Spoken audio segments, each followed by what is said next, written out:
All right, today is fun with matrices, so here we go. So a matrix is just a way to organize numbers into rows and into columns. Matrices are equivalent if they have the same dimensions, and we'll talk about that in a second, and if corresponding positions are equal. All right, that's the elements. So if we look over here at this picture on the right-hand side, this thing is called a matrix. It has like kind of a square bracket there. There's rows, and then there's columns, all right? Each of these numbers inside are called elements.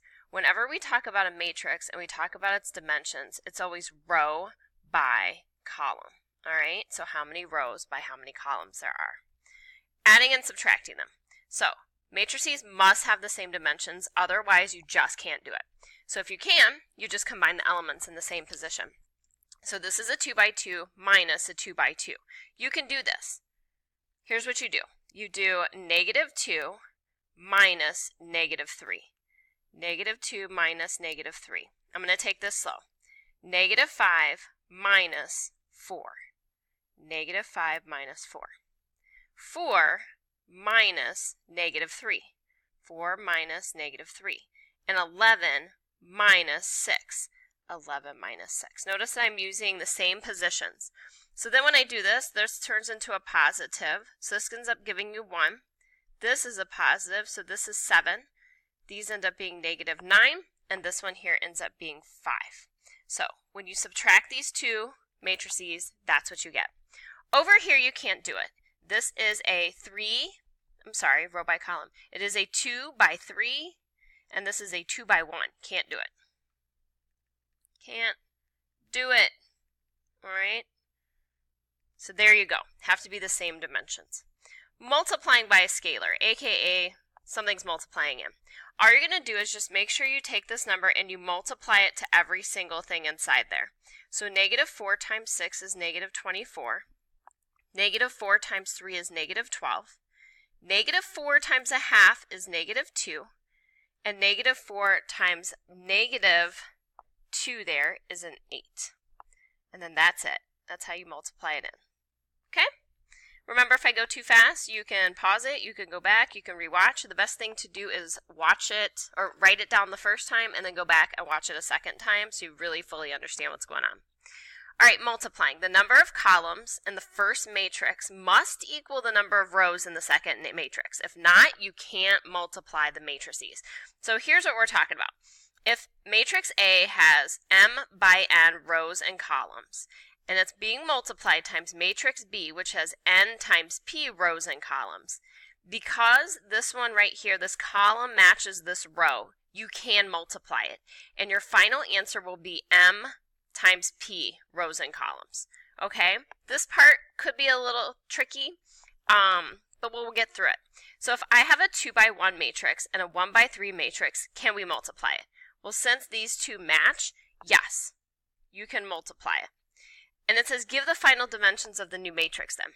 So if these match, the final dimensions are going to be 2 by 3.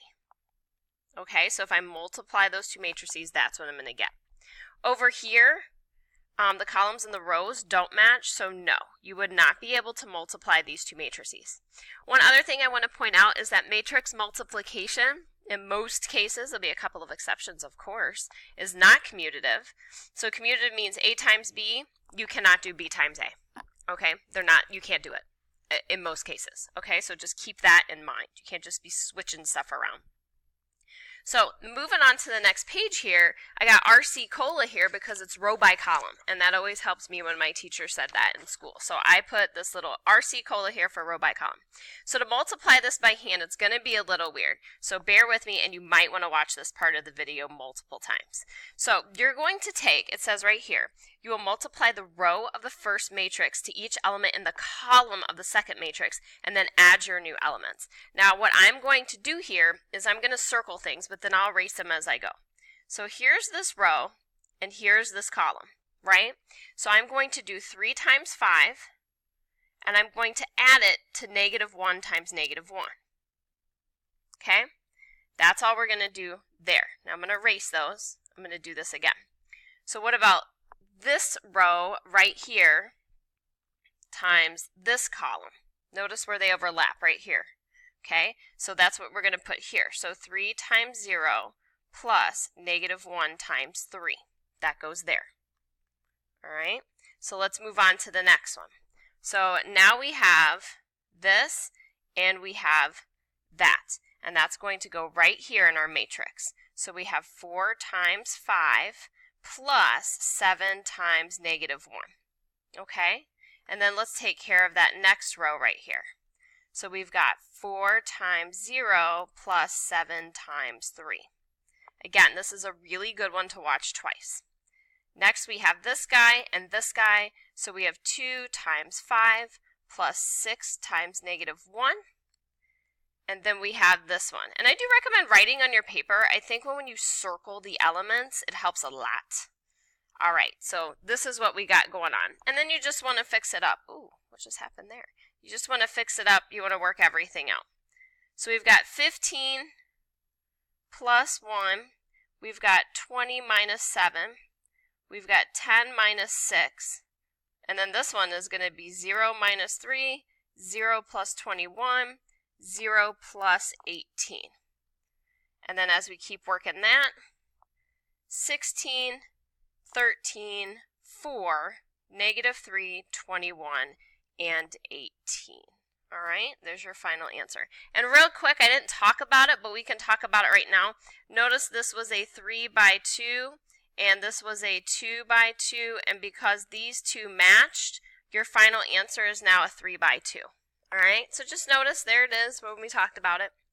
This one, like I said, is a good one to rewatch. So if you need to rewatch it, rewatch this section. Over here, multiply by using the calculator. All right, let's pull this calculator up. I am going to clear some stuff out of here. Goodbye. Okay, so I have the buttons listed here, so let's go through them straight off of your sheet. So it says second, x to the negative 1. This is called the inverse key. It's not actually x to the negative 1. It is inverse. So we're going to click on that, and it says go to edit next on your list. And then it says pick a matrix. So we're going to pick matrix A, and we want to type in the dimensions. So if we look at this right here, this is a 2 by 2. So in the calculator, we are going to type in a 2 by 2. And then we're going to type in what our matrix is. So it's negative 3, 2, 1, and 4. Again, if I'm going too fast, pause me. All right, now when you're done with that, you're going to repeat the process. So I'm literally going to hit second and then the inverse key again. I'm going to go to edit, but this time I want to program matrix B. It doesn't matter what you pick, by the way, as long as you're pretty consistent here. So here's matrix B, and looking at this, this one is a 2 by 3. So going into the calculator here, 2 by 3. And then we're going to type in this one. So 6, 1, negative 2, 3, negative 1, and a 5. Okay, now that we've got those in, it says, then hit second, and then click mode. That gets you out of that screen, just to let you know. Then we hit second, x to the negative 1. We're going to pick matrix A. We're going to multiply it by second, hit that inverse key again, and pick matrix B. Now, remember, A times B is not the same as B times A. We're going to hit enter, and there's our beautiful answer right there. So you can do this on the calculator also. Sometimes doing it by hand's quicker, sometimes calculator's quicker. You should know how to do it both ways. There you go. All right, so the next thing we're going to talk about then is the identity matrix. So I'm going to scooch down here. It's always a square matrix, so a 2 by 2, a 3 by 3, and n by m. Multiplying by the identity results in the original matrix, and it is commutative, okay? So here they're saying what's matrix A times matrix identity. Well, if this is a 2 by 2 matrix, then what we're doing is we're taking 5 and 2 and 3 and 4, matrix A, and we are multiplying it times the identity matrix. So it's going to be the same size as this matrix, so 1, 0, 0, and 1. Okay, and if we do this in the calculator, I'm going to tell you right now, if you do this as matrix A and matrix B in your calculator, you will get the exact same thing back, aka that's why it's called the identity. Okay, now keep in mind that matrix A times its identity is the exact same thing as the identity times matrix A. All right, and if you want to practice using the calculator, go ahead and type these in as matrix A and matrix B and multiply them and see if you get this, okay?